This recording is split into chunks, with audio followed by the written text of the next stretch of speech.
working through social media such as Twitter, I don't really get any leads through social, so I can't advise you on that. I only use social for my coaching, but most of my leads come in through SEO. 16% of them come in through referrals for me. And what I find is the conversion rate on SEO is like 10%. The conversion rate on referrals is like 60%. So for me, even though referrals are only a small portion of my leads, they end up being the highest paying projects and the easiest projects because people trust and work with you. And if your leads mainly come through referrals, sometimes people struggle to build a system for that. If it's SEO, you just scale up your link building. If it's social, you just scale up your engagement, whatever. Some people struggle with referrals and how to do that. I can show you quickly a system I use for my referrals in my business. It's essentially a system on ClickUp. You can replicate this in Notion. I believe you use Notion. And it's quite simple. Anytime a project is completed, it automatically creates a task in this column where it's got the project title, the client name, the client email. And I also like to know what the referral type is, but that's just for my own purposes. And they then run through an automated sequence. You'll see here, this is a note that I just keep from my team.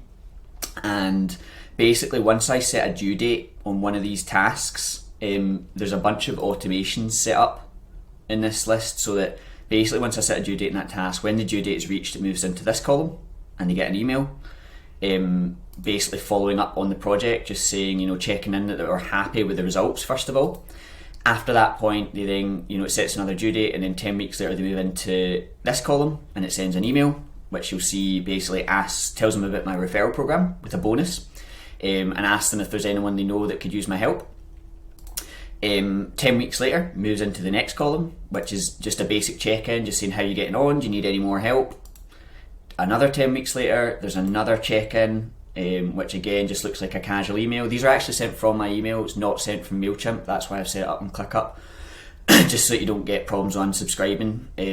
I feel like 10 weeks is, it's basically once a quarter, it's not too often to check in with people.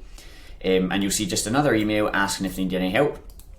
And then after that, another 10 weeks, again I remind them about my referral program. So basically twice a year they get a reminder about my referral program with a bonus that they get money if they refer someone and it turns into a job. And twice a year they get a check-in just saying, how you doing, how's business, do you need any help with anything, here's some stuff I can help you with. And this just repeats. When they get to the end of this referral column, they go back to here. So it's just a loop and they just run through this every year. So that's quarter, and they just run through this system. They also get their annual MOT. So once a year I basically offer them a free marketing consultation, or marketing MOT as I like to call it, which is basically just a call to ask, what you're having problems with. Oh, you're not getting leads, how can I help you with that? Probably SEO or social. So but they basically call it a free marketing MOT and you get that once a year. And if they ask me, obviously I put them into the pause column. I've never been asked to stop because it's not too frequent, and the emails, as you see, are pretty short and they are personal from me. It's customized with their name, it's customized with their business name. So say, hey, how's things at United Sports USA Golf Inquiry? You see I customize all the email with custom fields and that works pretty well. Most of the time people just ignore them, but every once in a blue moon you get an email back saying, oh well, I was kind of thinking about doing some work on social, I was looking to develop this new system on my site, I'm starting a new business, whatever it is. And you'll see that there's enough clients in all of these columns that if you're sending that out regularly to these people, you get enough referrals that basically my business could run. I could stop lead gen right now and my business could just run on referrals, and that's really where I want to be. So the other thing that I also do is inquiries are also a source of check-ins. So for example, after I have sent them an email journey, they get an automated email journey once I've sent them a proposal, and after they haven't if they haven't responded, I mark that inquiry as cancelled.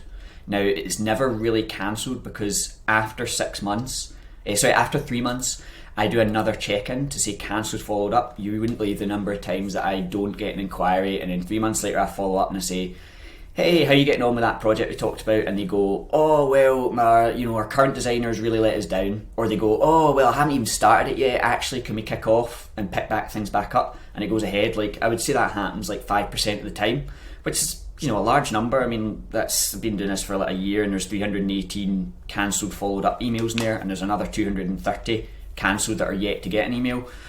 Do the maths, it's quite a lot of inquiries that turn out into jobs. and I'm going to change this so that instead of doing it in here, they get moved into the client check-ins, and there's going to be a separate one for that they run through. So that's just a really quick 5-minute run through of the system that I use for client check-ins and referrals. You may already have something like this set up. If so, I'm preaching to the choir, but if you've not, this is a really good way to do it, and there's all sorts of ways you can set up this system. This could be set up on MailChimp as a journey. You could set it up on ConvertKit. You could use Notion. You could even just do it the old-fashioned on emails. I prefer this way because I don't need to do anything except set the due date there and then it runs. And I also prefer this because it doesn't impact your unsubscribe and your open score on MailChimp. I feel like this is slightly different than MailChimp in that it's not email marketing as such. It's more like I'm sending them a personal email from my personal email address, asking them how they're getting on, and these are all previous clients who don't mind getting an email from me once a quarter. So that's really it. There is a separate journey as well, which I'll just briefly show you. When someone completes a project such as a brand or a website, there's a separate journey for each of those. So this is the website one, and you'll see after the website is launched, after a short delay, they get instructions and video training on how to use their website, which looks like that. They get a button that goes to a page on my website, which has instructions for every type of website that I do. Each of these videos, are 10-15 minutes, which I record on how to do it. They also get, another week later, they get another email with a little checklist of free marketing stuff they can do themselves. And there's a link to a blog post on my site, which I've written. Again, of just little things that they can do themselves to get more traffic out their site. Another week goes by and they get another email about how to work out a marketing budget, some strategies, and again, another link to a blog post. And just some other stuff, basically the questions that I always get asked, and the timing of these is very deliberate as well. It's in between, I don't want to bombard them, so it's in between the other emails that I send, and also it correlates with when I typically get asked these questions over the years. So after 3 weeks or 4 weeks, I always get asked, why can't I find my website on Google?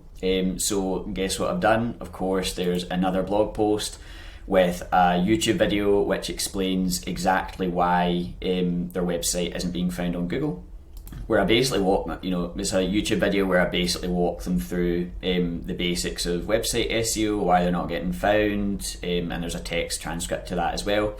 And of course they can book a free SEO audit if they want there. And closing off the journey, there is a bit more about SEO benefits.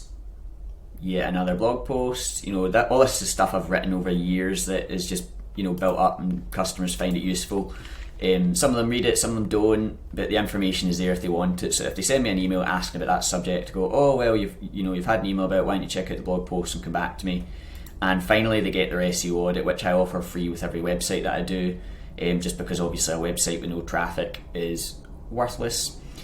So they can book their free SEO audit there, and again that will basically book a date in my Calendly and I'll scan their website for them, give them the strategy, and that's really it.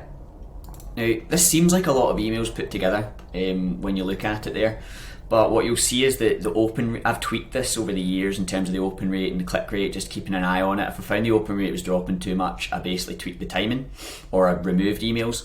And what you see is the open rate is still very, very high, 70, 40, 60, 75. Most people are opening and reading these emails, and they might not act on them immediately, but what quite often happens is they go back to it and then they come back to me 3 months later. So they are getting value out of them, and that's why I've set these journeys up. There's a separate one for branding, which explains to them how to apply their brand, links to where they can get brand collateral done, all sorts of stuff about how to use their brand in a business.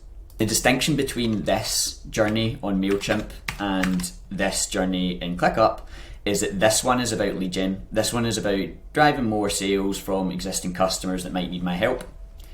This one is about nurturing. I'm not selling, I'm just nurturing existing clients with more information that they find valuable and useful after the project is already done. I'm not looking to make money from this, except for possibly the SEO audit, but they already are aware that a website alone without some kind of digital marketing strategy is kind of valueless. And I always say to them, 3 weeks after launch, we're going to do an SEO audit, and you get an email about it. That's really the only one in here that sells. But this is about nurture, not lead gen. So that's 2 systems there that hopefully you can get a bit of value out of. I just wanted to show you that because obviously it's a great system for many freelancers or agencies, whatever you want to call yourself, struggle to get referrals, and they just sort of do it ad hoc whenever it occurs to them. And when you do that, it just means that you're missing out on so many inquiries that you could have had. You can't rely on your own, initiative to remember to check in with all these clients. And over the years, you'll build up a client base of hundreds and hundreds of people that obviously, over time become the critical mass you need in order for your business to sort of run on autopilot without chasing new work. Obviously, you do want to be chasing new work for growth, but this is the baseline that's going to allow you to exist and hire people and scale and get a VA and all the freeing things that turn you from a freelancer into a solopreneur, in my opinion.